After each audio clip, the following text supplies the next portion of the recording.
PS storyteller कथांचे अनोखे विश्व. सुरुवात करूया कथेला. प्रीतीचा तो दूर का भाग 40. लेखिका प्राची सोळे. बापरे, मैथिली भयंकर हादरली. विश्वनाथ चौधरींना थांबवणे महत्त्वाचे आहे आणि सर्वात महत्त्वाचे आदिराज इथे असायला हवा. कथा पुढे सरू. मैथिली, कसला विचार करतेस? नंदिनीने विचारले. मॉम, आणखी एकच प्रश्न आहे, विचारू का? मैथिली हळू आवाजात बोलली. एक काय 2 विचार. नंदिनी हसून बोलली.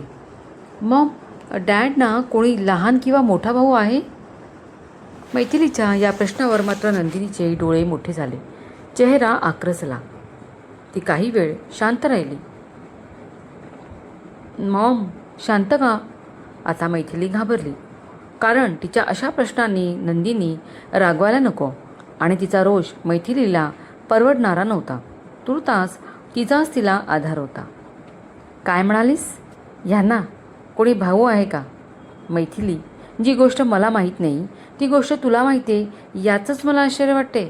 ह्यांचा भाऊ म्हणजे माझा दीर, आधीचा काका. आम्हाला माहीत नसणार का? एवढं मोठं नातं कोणी लपवून ठेवेल का? नंदिनीचा आवाज थोडा रुष्क झाला. नाही मॉम, मला तसं नाही म्हणायचे होते. मॉम, तुमच्याशी स्पष्टच बोलते.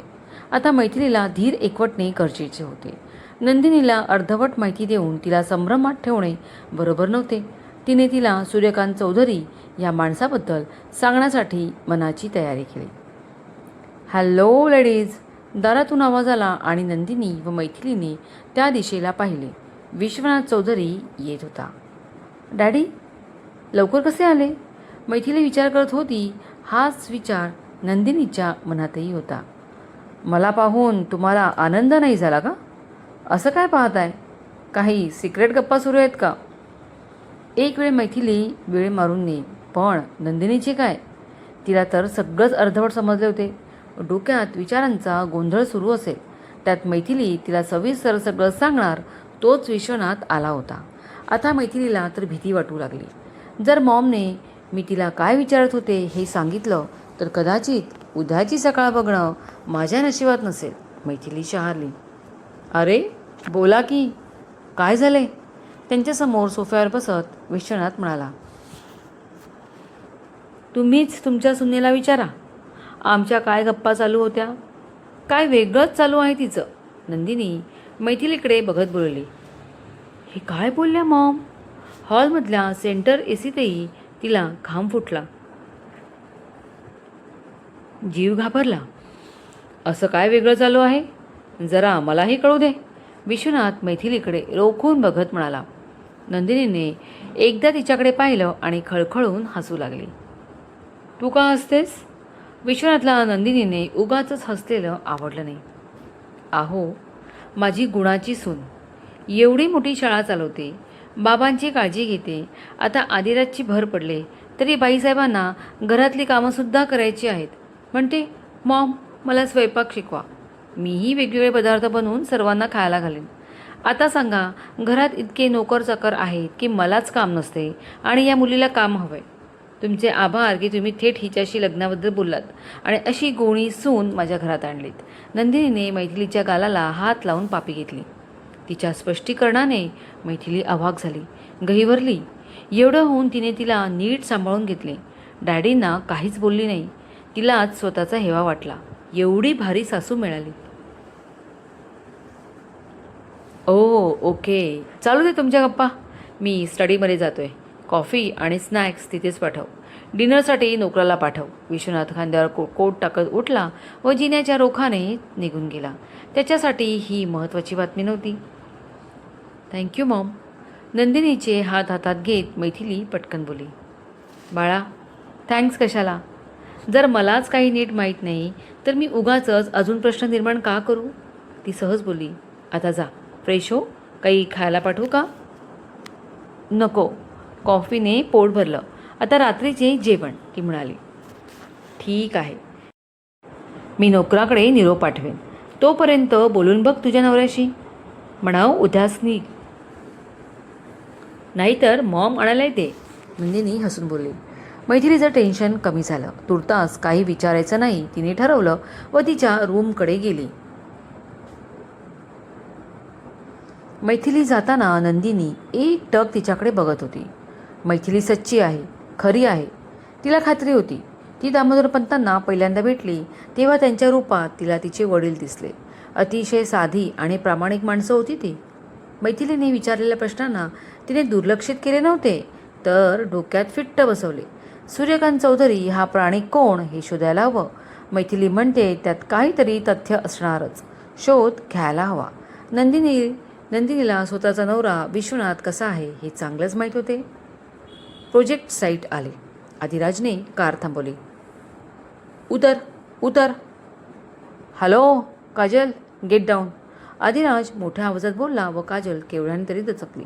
आदिराज तिच्याकडे विचित्र नजरेने बघत होता. ही ओरडते काय, दचकते काय, काय चालले काय हिचं. काजल पटकन दार उघडून बाहेर आली. फोल्डर हातात गच्च धरले. तिने दूरवर नजर टाकली. मधोमध प्लॉट होता. त्याच्या बाजूने मोठी झाडे होती आणि त्या पलीकडे गावची नदी वाहत होती. जमीन खूप ठिकाणी उकरली होती. मोठे खड्डे केले होते. मातीची ढेकळं विखुरलेली होती. काही मजूर काम करत होते. काही बायका मातीची ढेकळं एका बाजूला नेऊन टाकत होत्या. जमिनीत घुसवलेली एक मशीन सुरू होती. ती मशीन आहे ना? ती मातीचा दर्जा कसा आहे हे चेक करणारी आहे. आदिराज इतक्या पटकन बोलला की परत ही वेडी दचकली आणि आधी खवळला. ए बाई, तू ना एकदाच काय ते दचकून घ्यायचं ते घे. इथे सारखं सारखं मला हैराण करू नकोस. ह्यामुळे तुझ्याशी बोलावं की नाही हेच समजत नाही आहे मला. आधी तिच्याकडे रागाने बघत ओरडून बोला. बाई नाही आहे मी. त्याही परिस्थितीत काजल खाली पाहत पुटपुटली. अधिराजने वैतागून स्वतःचे केस गच्च धरले. आता तू त्या मशीनपर्यंत चलशील का? मला चेक करायचं आहे. आधीला पाहून तिथे असलेल्या वर्करने त्याला हात केला होता. माती उकरलेली आहे, खड्डे दगडी आहेत, धडपडायला होईल. तिच्या हाय हिल सँडलकडे पाहत आदिराज बोलला. तू थांब इथेच, मी जाऊन येतो. काजल हा चान्स सोडणार नव्हती. तिने जे ठरवले होते ते तिला करायचेच होते आणि त्यासाठी आदिराजजवळ असणे गरजेचे होते. मी पण येते, मलाही बघायचं आहे ती मशीन कसं काम करते ते. काजल बोलली. चल पण नीट चाल, त्याने तिला सूचना केली. तुम्ही असताना मी कशाला पडते, ती मनात हसत बोलली. एका हातात फोल्डर पकडून ती आधीच्या मागून चालू लागली.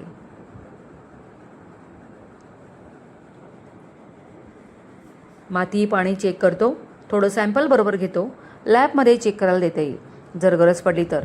पण आज निघायचीच. राकेशचा फोन आल्यापासून तो अस्वस्थ झाला होता. मैथिलीलाही कॉल करायचा होता, पण आता सरळ तिच्यासमोर जाऊन उभे राहायचे त्याने ठरवले होते. विचार करत आदिराज मातीतून वाट काढत चालला होता. आई ग, आई ग, मेले मेले. अचानक या ओरडण्याने त्याचे विचार थांबले. तो जागेवरच थांबला आणि मागे वळून पाहिले. त्याच्यापासून मागे 5-6 फुटांवर एका मातीच्या खड्ड्यात काजल पडली होती. एक पाय खड्ड्यात, दुसरा पायवर मुडपलेला होता. फोल्डर बाजूला उडून त्यातले पेपर्स बाहेर पडले होते. काजल तिचा मुडपलेला पाय धरून किंचाळत विवळत होती. सँडल पायातून अर्धवट निघालेली. आदिराजने तिला पाहिलं आणि तिच्यावर इतका राग आला की तिला तसंच सोडून पुढे जावं असं वाटलं. नको सांगून पण आली, परंतु तिथे मजूर होते, स्त्रिया होत्या. काजलला असे सोडले तर त्याची बेइज्जती झाली असती. वैतागून रागवत तो काजलकडे चालू लागला. त्याला आपल्याकडे येताना पाहून काजलच्या ओठांच्या कडा रुंदावल्या व त्या दृष्ट हसू आले. काजल आदिराजला कुठल्या संकटात टाकणार. आदिराज काजलजवळ येऊन थांबला. तिचा पाय पाहिला. गुडघ्याजवळ माती चिकटलेली होती. सँडल वाकडी झालेली, पण रक्त कुठेच नव्हतं. उठ, इतकं काही झालेलं नाही आहे. त्याचा आवाज थंड होता, मदतीपेक्षा रागच जास्त. आधी खूप दुखतोय पाय, मला चालता येत नाही आहे. काजलने अजून जोरात कणत नाटक वठवलं. आदिराजने आजूबाजूला पाहिलं. मजूर, बायका, सगळ्यांच्या नजरा त्यांच्यावर होत्या. हिला तमाशा इथेच करायचा का आज? त्याचा जबडा आवडला. ठीक आहे, हात दे, तो वैतागून म्हणाला. क्षणात काजलने त्याचा हात घट्ट पकडला, जरा जास्तच घट्ट. आदिराजला ते जाणवलं. त्याच्या भुवया उंचावल्या.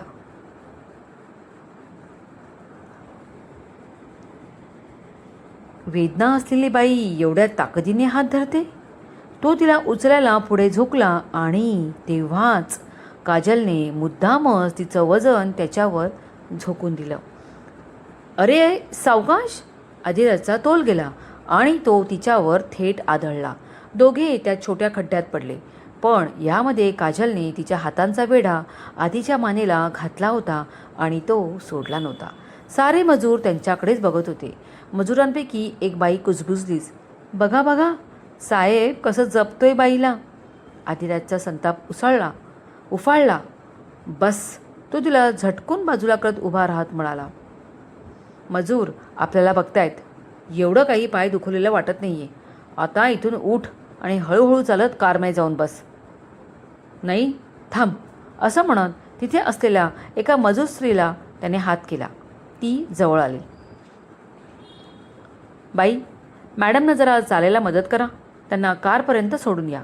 आधी बोलला तसं काजलचा जळफळाट झाला. तिने रागाने त्याच्याकडे पाहिलं. तिच्या चेहऱ्यावरचं ते बनावट वेदनेचं रूप क्षणात गळून पडलं. पण लगेचच तिने डोळ्यात पाणी आणलं. तुम्हाला काहीच फरक पडत नाही ना? मी पडले, दुखापत झाली, तरीही तुम्ही? मी म्हणालो होतो येऊ नकोस, तरी आलीस आणि पडलीस. आदिराज थेट तिच्या डोळ्यात पाहत म्हणाला. क्षणभर शांतता पसरली. त्या मजूर स्त्रीने हात पुढे केला. खोटं का होईना काजलने तिचा आधार घेतला व उभी राहिली. एका पायाने लंगडी घालत उड्या मारत तिच्याबरोबर चालू लागली. आता ती रडत नव्हती. तिचे डोळे कोरडे होते आणि चेहऱ्यावर तोच दृष्ट हसरा कट. आदिराजने तिथल्या मुकादमशी बोलणे केले. मातीचे सॅम्पल्स घेतले. स्वतःही तपासली. इथे चांगला प्रोजेक्ट होईल यात शंका नव्हती. तरी नदी बाजूलाच लागून होती. तेव्हा छोटे छोटे बंगले की 4 मजली इमारत हा निर्णय घेणे महत्त्वाचे होते. ते काम विश्वनाथ व अखिलेश महाजनेसोर घेणार होते. आदिराजने काम करत असलेल्या मजुरांचा व मुकादमाच्या कामाचा सगळा हिशोब चुकता केला. वर अजून काही रक्कम दिली. सारे खुश झाले. आता पुढची सूचना मिळेपर्यंत काम बंद राहील असं त्याने सांगितले. सगळ्यांचा निरोप घेऊन तो निघाला. त्याला आता मैथिलीला भेटण्याची ओढ लागली.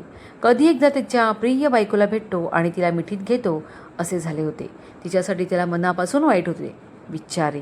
काही न बोलता आदिराजला जाऊ दिले होते. आधी कारमध्ये बसताना त्याने रागाने काजलकडे पाहिलं. ती काचेतून बाहेर पाहत होती. त्याने कार हॉटेलकडे घेतली. हॉटेलमध्ये येऊन त्याने आधीच पॅक करून ठेवलेली सुटकेस उचलली व बाहेर आला. पेमेंट त्याने आधी करून ठेवले होते. बॅग पाठीमागच्या सीटवर ठेवून तो बसला. लेट्स स्टार्ट, तो बोलला व कार स्टार्ट केली. आधी कार पळवत होता. त्याला काजलशी बोलण्यात काहीच इंटरेस्ट नव्हता. काही वेळ गेला.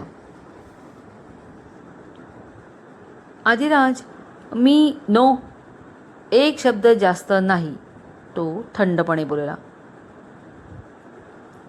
तुम्ही एवढे चिडताय का पण? मी तुझ्यासाठी नाही इथे आलोय आणि माझ्या आयुष्यात घुसायचा प्रयत्न करू नकोस. आधी नकळत ताडकन बोलून गेला. काजलचे डोळे मोठे झाले. अहो, काय बोलताय तुम्ही? ठीक आहे, मी तुमच्या आयुष्यात घुसते असं म्हणता, पण मैथिली घुसलीच ना. काजल बरळलीच. ते वाक्य नव्हतं, तो बाण होता. आणि आदिराजचा भडका उडाला. त्याने तिच्याकडे पाहिलं. ती माझी बायको आहे. काहीही बोलू नकोस आणि पुन्हा असं बोलण्याची चूकही करू नकोस, समजलं? चूक? ती तोंडात पुटपुटली. आदिराज, चूक तर झालीच आहे, तीही तुझ्याकडून. आता ही चूक किती महागात पडेल याचा अंदाज नाही तुला. त्याच्याकडे तिरक्या नजरेने बघत काजल मनात बोलली. विषारी नजर होती ती. आदिराज, तुम्ही कारमध्ये पेपर्सवर साईन करतो असे म्हणाला होता. साईन करून द्या. काजल एकदम सहज आवाजात बोलली. Not now, I am driving. समोरची नजर न हटवता तो म्हणाला. मग थोडा वेळ कार थांबवा ना, काजल विनंती करत बोलली. No means no. आता मुंबईला पोचल्यावरच. तू प्लीज शांत राहशील का? मला ड्राईव्ह करू दे. अजून 2 ते 3 तास, मग मुंबई. हा मूर्ख सह्या का करत नाहीये? जेव्हा कधी सह्या घ्यायला जाते तेव्हा काही ना काही अडचण येतच आहे. विचार केला होता आजची रात्र ह्या आदिराजसोबत घालवली असती. पेपर्सवर सह्या झाल्या असत्या, पण सगळंच राहिलं. कोणती शक्ती याला वाचवते? कोणाचा एवढा स्ट्रॉंग ऑरा ह्याच्या अवतीभोवती आहे समजत नाही. काजलला तिची हार पचवणे कठीण जात होते. एका मजूरबाईकडे माझा हात देऊन माझा इन्सल्ट केलास ना तू? तू बघच, तुझ्यात आणि मैथिलीत नाही दुरावा आणला तर नाव काजल सांगणार नाही. तुमच्या सो कॉल्ड प्रीतीचा दुरावा मी एन्जॉय करेन. काजलचं शातीर दिमाग उंच झाडावर बसवून प्लॅन करत होतं. दामोदर पंतांचा मोबाईल वाजला. इन्स्पेक्टर गोन्साल्विस गोवा कॉलिंग येत होतं. त्यांनी कॉल लगेच घेतला. हॅलो, बोल Gonsalves. Uncle, how are you? I am good बेटा, तू बोल. अंकल, एक बातमी द्यायची आहे. मग सांग ना पटकन.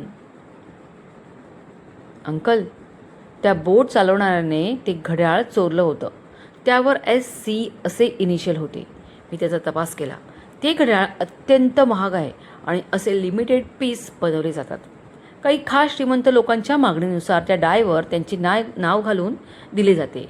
या घड्याळाचा मालक कोण आहे याचा शोध लागलाय, इन्स्पेक्टर असे म्हणाला आणि त्या आजोना त्यांचा श्वास फुलला असे वाटले. काय नाव आहे त्याचं? त्यांनी धीर एकवटून विचारले. सूर्यकांत चौधरी. अंकल, हा कोण आहे याचाही तपास मी सुरू केला आहे, पण अजून काही माहिती मिळत नाही आहे याच्याबद्दल, पण मिळेल लवकर. आणि तुम्हाला ही फाईल रिओपन करण्यासाठी गोव्याला यावं लागेल. गोन्साल्विस बोलत होता, पण आजो स्तब्ध झाले होते. Uncle, uncle, are you there? बेटा, थँक्यू. तू तुझा शोध जारी ठेव. मला मैथिलीला कॉल करायचा आहे. बोलतो मग तुझ्याशी. आजोनी पटकन कॉल कट केला व हळू आवाजात गोकाला हाक मारली. काय साहेब? गोका, पाणी आण. ते कसे बसे बोलले. गोका धावत किचनमध्ये गेला व पाणी घेऊन आला. थंड पाण्याचे 2 घोट पोटात गेल्यावर त्यांना हुशारी आली. पटकन मोबाईल हातात घेतला व त्यांनी मैथिलीला कॉल लावला. काजलचे षडयंत्र आदिरात कसं परतवून लावेल? मैथिली विश्वनाथला कसं एक्सपोज करणार? ऐकायचं आहे ना आणि समजून घ्यायचं आहे ना? तेव्हा कथेला आणि चॅनलला फॉलो करायला विसरू नका. कथेला प्रेम द्या, हाईप द्या. मनपूर्वक धन्यवाद. क्रमश कथा कॉपी करण्यास सक्त मनाई आहे. कथा लिखित व आवाज प्राची सुळे आणि माझी विचारपूस केल्याबद्दल मनपूर्वक धन्यवाद.